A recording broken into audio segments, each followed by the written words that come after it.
мае получить пенсию и социальные пособия наличными можно будет только через Почту России. Раньше такими операциями занимались и банки, и частные организации. У Почты России есть спецтранспорт для доставки пенсий в отдаленные и труднодоступные села.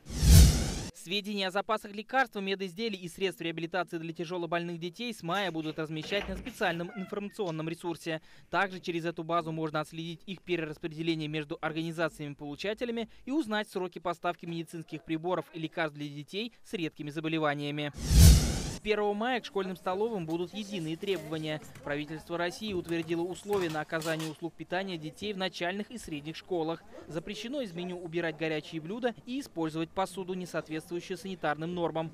Также необходимо учитывать национальные, конфессиональные и другие особенности питания в регионах страны.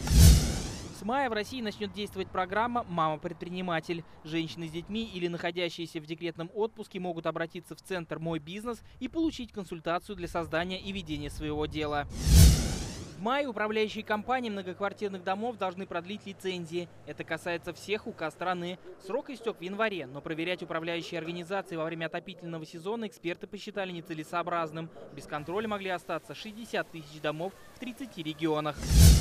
С середины мая стартует эксперимент по маркировке соков, морсов, лимонадов и растительных напитков. Это позволит противостоять ввозу в страну контрафактной продукции, повысит налоговые отчисления и таможенные сборы. Иван Сарафанов, ТНВ.